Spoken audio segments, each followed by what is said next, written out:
smooth, mechanically flexible, and has a high electron mobility. And you might think, and Hosono at Tokyo Institute of Technology was the first person who suddenly put it all together. And if you haven't heard of indium gallium zinc oxide, IGZO, you will, because it'll be in every one of your TV sets. It's in the iPad mini, and it's going to replace ITO. And it's why you may have read that Foxconn, which is the manufacturing arm of Apple, has now bought the entire Sharp Corporation in Japan. And it was mainly to get indium zinc gallium oxide technology. So you're going to see it in all of these devices. But let's go back to what I want to do and what my group wanted to do. We looked at this emerging, all of these different, this is just from the literature, like donors and acceptors that people are reporting for photovoltaic cells. Some of them have very high-lying HOMOs and LUMOs. Some have low-lying HOMOs and LUMOs. How are we going to ever match the energetics of all these different organic materials that are emerging, or inorganics, with one kind of interfacial layer? So this is the challenge. How am I going to match all of these different energy levels? And here's how we're going to do it. We're going to make cells. This again is sort of one of the designs of cells I showed you. And I'm just going to focus on this interfacial layer here. We're going to make amorphous alloys of either indium gallium oxide or gallium zinc tin oxide. And what's interesting about them is here's the gallium content, and here's the energies of the conduction band minimum and valence band maximum. And as we vary the composition of that alloy, I can tune these energy levels all over the place. I can tune them all over the place to match all of these organic energies. So let's do it here.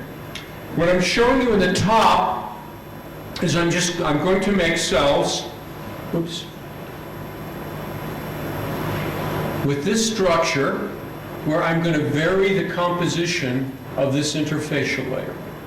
And if I do that, this just shows you open circuit voltage, short circuit current, fill factor, power conversion efficiency for different materials as I vary the gallium content. Okay, so you look at that and you say, yeah, it seems to vary as you vary the content of this interfacial layer, but let me graph it a different way. Here is the difference in energy between the LUMO of the acceptor, all of these, whether it's a Buckyball or whatever, and here's the conduction band maximum of the oxide. So when I set that to 0, you notice all of these materials, their performance maximizes right almost for all of them near 0. So we finally have a way to tune the insides of the organic photovoltaic cell as never before to match the energy levels. And the net result is some pretty good power conversion efficiencies.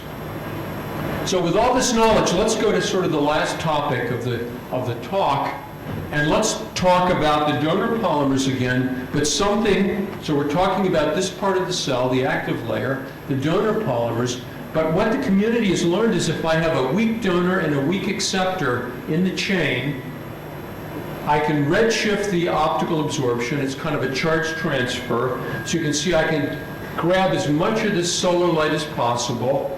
It turns out that theoretically you can show this stabilizes the excitons.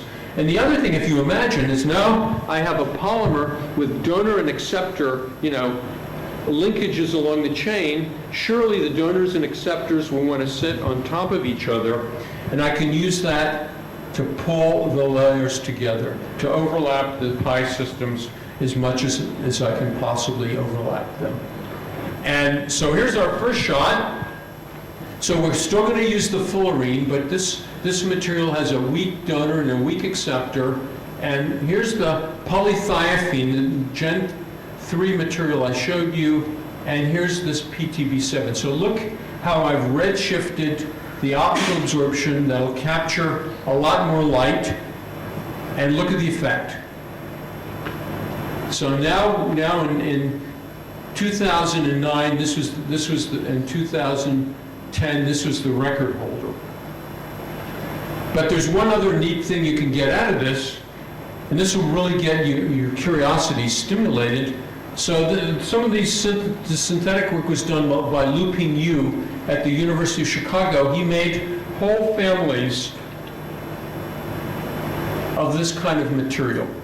And for each of them, the X-ray was done, and what was measured, the polymer chains stacked one on top of the other. They sit on the electrode, pi face down, they stack like that, and from the diffraction, you can measure the spacing between the chains. And what you find, which is really pretty neat, is here's the pi distance. So think of the polymer chains are coming out at you like this, with their pi systems sitting one on top of each other. And as you draw the pi systems closer and closer together, the fill factor, remember that other key component of the polymer efficiency goes up. So what does this mean? Well, let's do the following experiment. I won't get into all of the synthetic chemistry, but I just want to give you some of the flavor. So these are two series of weak donor acceptor polymers. We mix them with the fullerene again. Remember, we talked about that. And then this material has just got processing in it. It helps the system crystallize. We do that, quite respectable molecular weights. And the thing that shocked me when the students started getting the data is the very best of them. Here's the current density versus the voltage. And this does not look like an organic photovoltaic cell. In other words, this kind of very square behavior looks like a silicon cell, looks like a gallium arsenide cell. And the measure of how square this is, which is a measure actually of how much current you can collect at these voltages here, looks like an inorganic. It's measured by the fill factor. And we reported this, the first data in 2013 and 2015. A fill factor of 80% looks like an inorganic solar cell. So there's something very, very unusual here. We've really hit gold, so to speak, or some other element didn't. And this is as much for the students as for everybody else. So you've got these very unusual parameters. Everybody looks for a silver bullet, right? They're going to say, what is the one thing you did that makes the difference? And it turns out it's probably a perfect storm of about 4 or 5 different things. But everything says that the more ordered we can get the structure, the more this pi face-on stacking, remember the one we first saw on the nickel oxide, we see on all of these materials, all of it says we've made something very regular. We've made something where, remember in a solar cell, it's not the conductivity this way that's going to count, but it's conductivity perpendicular to the plane. It's very, very high. And everything we see, say, really strong ordering, pi face-on ordering, all the dynamics which we measure by different fast spectroscopies of the excitons and what they do says that this is a very unique system. I'm going to skip this one. This is more chemistry, I think, than everyone wants to get into, just to say we understand it for all of these kinds of related structures. But our model is something like this. So we have, one of the things we learned, remember, we have pi face-on stacking of the polymer. It's not that you have a crystal going from one electrode to the other, but there are whole regions that have this preferential orientation. And the other is, it seems that the zinc oxide, which collects the electrons on this electrode, that's the interfacial layer, is not uniformly distributed, but is just where you want it to be. So we really understand how the donor works. This is work I put in because Mohammed Al-Hashimi is a collaborator at Texas A&M Qatar. This is a joint NPRP project we have. Mohammed had the idea, as you look at all these different kinds of donors you might use, some of them look like relatives of indigo. So imagine that you could actually make solar cells using natural dyes that you could grow from the earth. And so this is the first work we've done in this area, and Hugo Brunstein is the other collaborator, to make donor materials that have essentially natural products as part of their building blocks. So I just wanted to show you that. A little of practical things. So we spun off a company, meaning a postdoc and I, Polyera, which produces materials for organic solar cells. It produces materials for printed transistors. We have about 100 employees now. And this just shows you one of their products that they can make on the multi-kilogram scale, and nearly 11% efficiency. We did the GWAX, and sure enough, the best of them all sit pie face on the electrode. Okay? So one brief mention, we've talked donor. What about the fullerene? What is it doing in there? Why do you need a buckyball to carry the electrons? What's so special about that? Many people have tried other electron acceptors. None of them are as good. Why is that?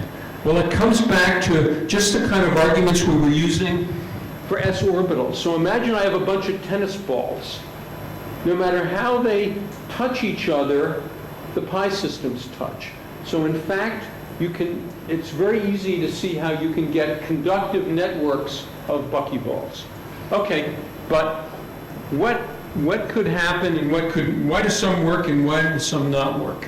So this is work of Richard Friend's group at Cambridge, England, and a really bright young theoretical chemist named Brett Savoy, who worked with my colleague Mark Ratner and I. If the buckyballs are all packed together, we have like this network of this pasta strands of buckyballs, you produce a bunch of electronic states that look like that. And you can show that when they're packed together and they form like a band structure, it's very easy for the excitons to kick out an electron and it'll be delocalized. So it's called resonant tunneling. On the other hand, if you don't have all of these fullerenes, all of these buckyballs packed together in extended networks, what happens is the carriers get trapped here and then they decay. So I think for the first time we understand buckyballs. So now a couple more things and we'll be finished. But one of the things is, so what you should be asking, we ask ourselves, where do you go from here? Where do we go? Do we simply go in the lab and synthesize more things? And this is a data mining project that Nick Jackson and Brett Savoy undertook. 150 systems from the literature. So what are the commonalities? What did the patterns teach us? One thing they teach us is, okay, here's power conversion efficiency versus all the reported short circuit currents. It's almost linear. So, okay, short circuit current is important. You know, you might say, duh, as my students would say. Okay, fill factor, power conversion efficiency, fill factor. Again, a very good linear relationship. So, okay, that's important. But now, here's something we didn't expect. Open circuit voltage. Remember in the very early slide, I said the open circuit voltage is related to the energy of the LUMO of the acceptor and the HOMO, highest occupied MO, lowest unoccupied MO of the donor. And what is this telling us? What it's telling us is there's almost no correlation. So many groups are out there trying to manipulate HOMOs and LUMOs of donors and acceptors, and I would argue that this is not going to get you very far. But in fact, this is also, when you get a very good JSC, is a measure of the order, how the pi systems pack together. When you get a very good fill factor, as we saw, that's a measure of how these molecules pack together. So my argument is where we ought to be focusing on, sorry to say, is not necessarily just running in and making new molecules, but learning how to manipulate them and learning how they pack and how to control that. Okay. Almost finished now. I want to come back to electrodes, because you might say, well, you're sitting there, you're using ITO for this, ITO for that, but you're telling me you're going to have a roll-to-roll technology where I have things on a roll of plastic, I print the solar cell on them and then roll them up, take them to wherever I'm going to deploy them. How are you going to do that with ITO? If you deposit ITO on plastic and try to roll it up, it cracks and falls off. So how do you grapple with that? Well, it goes back to these amorphous oxides we talked about, and we've learned to grow amorphous zinc indium tin oxide on plastic.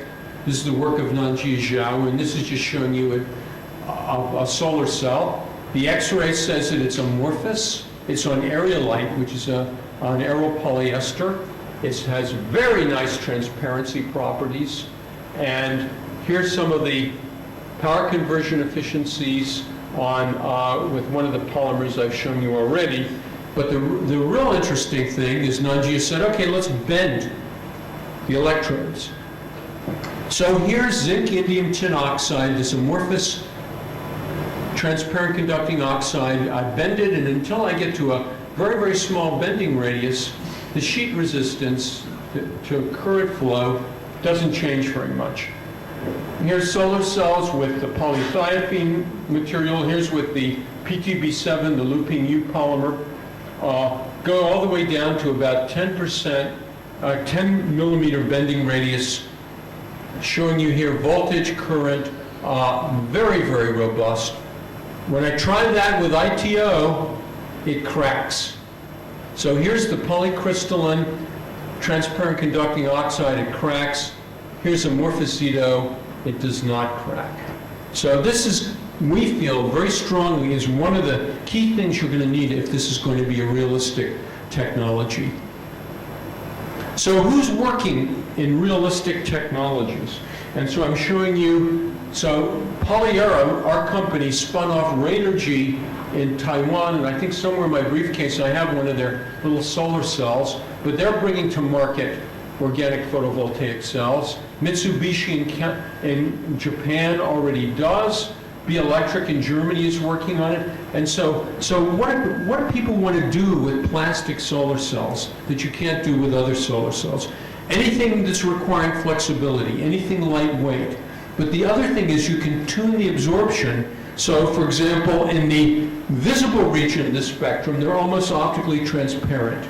Give you just a faint color, you can put them on a window. But in the near IR, they can absorb enough light to generate a sizable photocurrent. So that's important. This is a paper that hardly anybody has noticed, and it's really too bad. This is Mike McGeehee, who's a faculty member at Stanford. He made some solar cells, encapsulated them as you would, with some of the materials I showed you. Here's one of them, for example. And he tried different cell architectures, and he did what's called accelerated testing.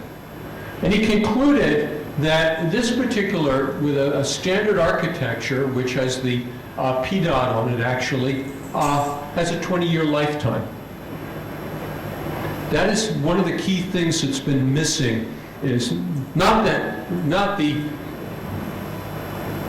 how do I want to say it, not the hope, but the actual numbers. And here's another one, 8 years. So this is the best proof that we're very close to a technology that makes sense. People always said, well, sure, you got lightweight and flexibility and blah, blah, blah, blah, blah. But if it dies on your rooftop in 6 months, what good is it? And these are the first hard numbers. I'm sure there's going to be lots more before we're finished that show this is really a reasonable technology. So some conclusions. I know we've talked about a couple of different topics because I wanted to give you a sense of all the issues in this area which you should know about. So nanoscopic, organic and inorganic interfacial layers, that one very thin, just a few angstrom layer, can make the whole difference in whether the material de-wets when you heat it, whether it conducts the maximum amount of holes, whether it blocks the maximum amount of electrons. This templating of how you grow the pi face of the polymer on the electrode is really, really possible. Relatively small band gaps can give you high power conversion efficiencies. My ex-student in Hong Kong, Henry Yan, has pushed it to more than 12% efficiency. I think 20 is on the horizon. what does all this do to? Better light capture, local orientation on the anode, learning to order the structures of these polymers so that the electron molecular orbitals of each overlap just the right way. But I've deliberately put unknown factors. This is what research is about. And you don't need PDOT anymore as an interfacial layer. And the last thing, again and again, I've worked in collaboration with theorists, and I can't emphasize more how important it is and what it's going to be like in the future.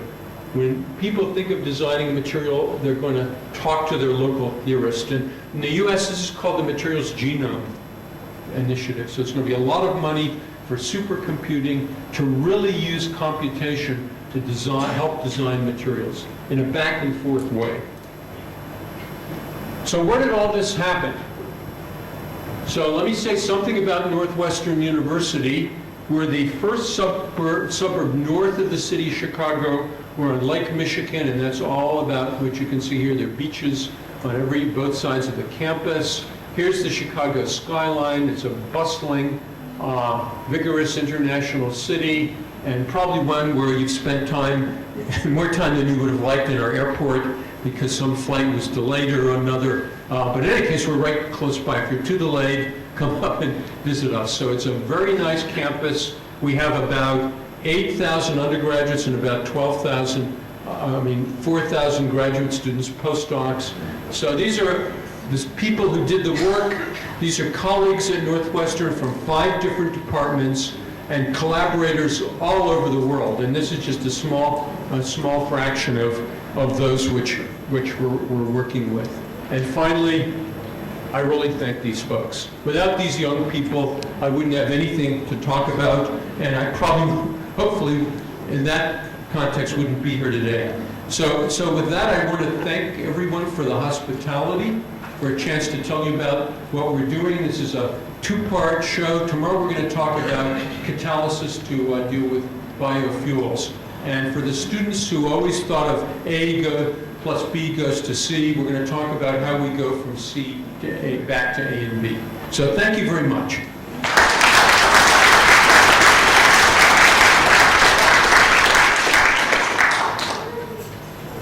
Questions? Sure. It's beautiful to see the fill factors are up to approximately 1/8, which is great for these organic solids. From what I can see, currents are maximizing around 15 milliamp. Voltages Closer to say 20. okay. All right, but in a minute I'm going to tell you this next step, but go ahead. Okay. Yeah. Thing is, the same way the BSC faced the problem that you cannot get more current without losing voltage. I see the same thing happening here. That even if you get to 20 milliamps, somehow you will lose the voltages, and PCs will be around 10%. So one of the strategies that the community is talking about is tandem cells. And for those of you who are not familiar, it means piggybacking a couple cells together. And at least one approach, this McGehee and Pierre Bougage at KAUST have argued, is let's make thinner cells because it's easier to get the current out, and let's put in tandem. It'll be a homotandem. In other words, it'll be like taking the cells I showed you, but making them thinner and stacking a couple of them together. If you go through the calculations, they get, okay, this is theoretical, but it's putting in parameters that are not insane. That looks like 20% is within reach. Because as you stack them, your voltage is going to multiply a huge amount. Open circuit voltage. But the idea is within one cell, we cannot go up more than this. I mean, the minute you go more to the red absorbing dyes or polymers, you lose voltage. Right. I think Henry Yen has got about 12.2. I think it's under review in one of the high-profile journals, and that may be the best that anyone can do with a single cell, which is actually quite respectable. Thank you. Can you please comment on the, since we're dealing with flexible solar cells, about the effect of strain or stress on tuning, let's say, the band gap or tuning the absorption, and property changes as a function of, deformation that you impose when you design these solar cells? Right. There has not been a lot of sort of, mechanicals property-like studies, but if you look at, the question is bending around such a small radius like a rod, and I showed you a real measure of what they're going to experience in the real world, and I think it isn't. I think you're not going to bend them that much. Doesn't seem to be much of an effect, probably because polymers are so flexible, and with the right kind of interfacial layers, with the amorphous oxides as the electrode, where you're not going to have grain boundaries for cracking and things like that. I don't think that's the insurmountable issue. I think the big issues, as we heard already, is how much you can get out of a single cell before you have to start stacking them together, and the durability. And the durability, there's a lot of data now that says that's going to be, tractable. I just looked toward the first slide where you said would solar energy solve the energy efficiency or crisis problem, because you said that even if we capture the entire solar energy, less than 1%. No, I meant if we can capture only 1% of all the solar energy falling on the Earth's surface, we've solved the problem. Oh, so I could maybe let me say that. We in our region, the dust is really a problem. The position of dust now. Well, think of these as paints. These materials would be applied to the electrode, like you print a newspaper, like people are talking about blade coating and things like that. It's going to be relatively low tech. So the effect of dust deposition is not as... Oh, you mean dust on the cell? Yes. The best I've seen in that actually is in Qatar, and they actually have some systems where there's a robot that sort of goes back and forth and brushes the dust off. Or some kind of self-clean.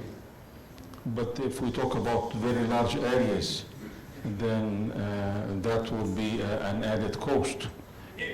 Certainly, if you have a solar farm, it's easier because you have 100 meters of cells. If it's sort of a curved surface on the roof of your house or something like that, then you're either going to have to use your garden hose and wash it off. In some of the problems you have when you have a smart window, anything where you have to have light coming through. But it's particularly bad in, say, Qatar, when you have high humidity and dust, you tend to get sort of almost like mud sometimes. And so they have robots that go back and forth and clean them off. And that seems to work pretty well. Thank you. You were going through all the trouble to creating this new technology. The current solar cells that are being used, which everyone has on their, most people have on their silicon, are they as complicated?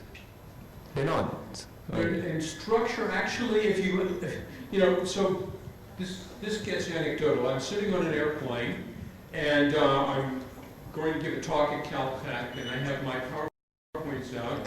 The guy next to me looks at it and says, "Oh, you're working with solar cells." And so we start talking, and he's an installer in Los Angeles. He even told me he installed them for some movie stars, so I don't know. That impressed me. In any case, I said, how long does a system last? Does it really last 20 years? He said, no. He says, what happens is the seals around the cell begin to degrade, the inverter has to be replaced. So then I thought, well, can I believe that? So I got to the conference. There were lots of Japanese there. It was a conference at Caltech. I'm sitting at lunch with one it turns out his father has a solar cell installation company in Nagoya, Japan. I said, what's the average lifetime in Japan? Surely you guys make things better, right? And he said, about 10 years, and then different parts. So the solar silicon survives. a lot of the other parts of the system begin to degrade. So even when a company gives you a 20-year guarantee for a silicon solar cell, that's for the piece of silicon. But even so, silicon cells degrade. It's part of the chemistry in the silicon at something like they lose about 1% a year, something like that. And what's their efficiency now? That you can buy 14, 15, 16%, maybe 18. See, what's happened though, the Chinese have flooded the market with solar silicon. On the other hand, some of the quality is not the very, very best.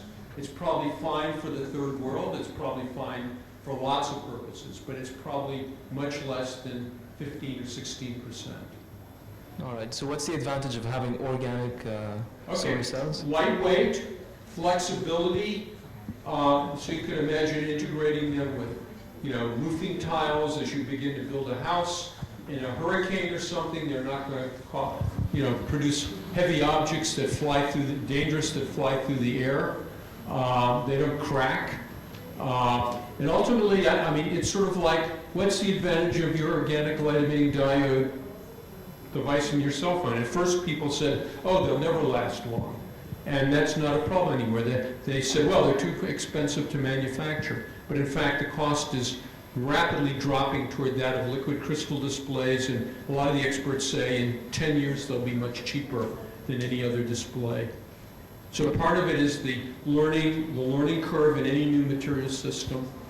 And I think for the first applications you're going to see are more niche applications. There are lots of artists who'd love to work with organic solar cells with a piece of plastic that generates light. So if you go to the web, there are all sorts of really very aesthetically beautiful kinds of solar cells.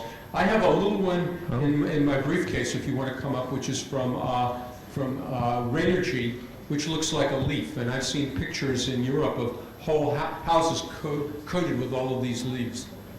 All right, thank you. Cool. Let's see. It's usually the host does the pointing, but you, and then there was one over here. Now, shorter transmission than the 900 nanometer. What happens after that? In our material? Let me see which one it was. Could we turn the lights down here some? Oh, sorry. I should have done that. Thank you, sir. If you go back, yeah. Sorry. The slide that shows that you have a good transmission from the 400 nanometer to 900 nanometer. Wait a minute, something just happened. Did you do something? That's really strange.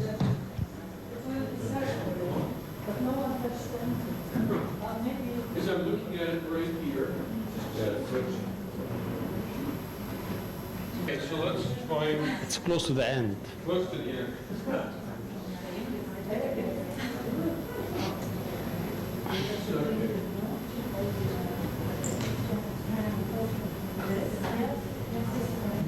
Okay, this one just showed you the limits of this particular donor material. Yeah.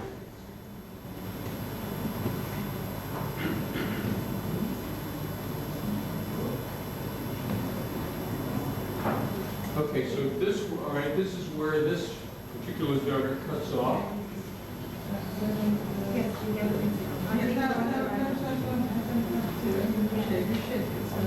Here. Yes, that one. Okay, this is zinc-indium tenoxide. I think this particular spectrometer only goes to 900. What you will find with ITO and some of these other transparent conducting oxides, somewhere out here the surface plasmon begins to absorb. So somewhere probably beyond, say, 1200, you get a lot of that absorption. So that means that if you actually coat our windows with that new polymer solar cell, then you can reduce the infrared to the room. At the same time, you can create electricity. Right. Okay, question back there. Towards the end of your presentation, you listed a few firms that have adopted this technology. 4 firms, actually, one of which is based in Taiwan.